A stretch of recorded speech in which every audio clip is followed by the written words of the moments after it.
5 வார்த்தைகளுக்கு ஒரு பாட்டி சொன்ன குட்டி ஸ்டோரி தான் இந்த வீடியோவில் பார்க்க போகிறோம். ஸோ வீடியோவை ஃபுல்லாக பாருங்கள். ஜர்னி ஆஃப் குட்டி ஸ்டோரிஸ்.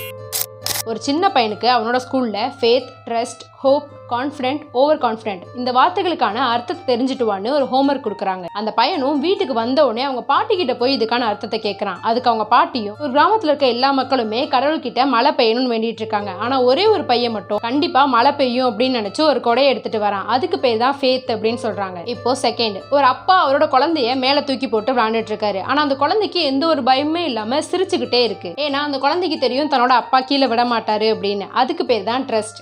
இப்போ தேர்ட், நம்ம யாருக்குமே அடுத்த நாள் காலையில் நம்ம உயிரோட இருப்போமா இல்லையாங்கிறது கன்ஃபார்மாக தெரியாது. ஆனாலுமே படுக்கிறதுக்கு முன்னாடி அலாரம் வச்சுட்டு படுப்போம். அது பேர் தான் ஹோப். அடுத்து ஃபோர்த், நடக்கிறது எதுவுமே நம்ம கையில் இல்லைன்னு தெரிஞ்சுமே எதிர்காலத்துக்கான திட்டத்தை வரிசையாக போட்டுக்கிட்டே இருப்போம். அது பேர் தான் கான்ஃபிடென்ட். அடுத்து ஃபிஃப்த், உலகத்தில் இருக்க எல்லாருமே கஷ்டப்படுறாங்கிறத பார்த்துமே நாளைக்கு நமக்கும் அந்த கஷ்டம் வரும்னு தெரிஞ்சுமே ஏதோ ஒரு விஷயத்துக்காக வாங்குற கடன் கண்டிப்பாக நம்ம ஒரு நாள் அடைச்சிருவோங்கிற நம்பிக்கையில வாங்குவோம். அதுக்கு பேர் தான் ஓவர் கான்ஃபிடென்ட். அப்படின்னு அந்த 5 வார்த்தைகளுக்கான அர்த்தத்தை அந்த சின்ன பையனுக்கு புரியுற மாதிரி அவங்க பாட்டி சொல்றாங்க. இந்த 5 உண்மைகளை பத்தி நீங்க எப்பயாவது யோசிச்சு பார்த்திருக்கீங்களா? இதை பத்தி உங்களோட கருத்துக்களை கமெண்ட்ல சொல்லுங்க. இந்த ஸ்டோரி உங்களுக்கு பிடிச்சிருந்துச்சுன்னா லைக் பண்ணுங்க, ஷேர் பண்ணுங்க. இதே மாதிரி யூஸ்ஃபுல்லான ஸ்டோரிஸ் பார்க்கறதுக்கு நம்ம பேஜை ஃபாலோ பண்ணுங்க.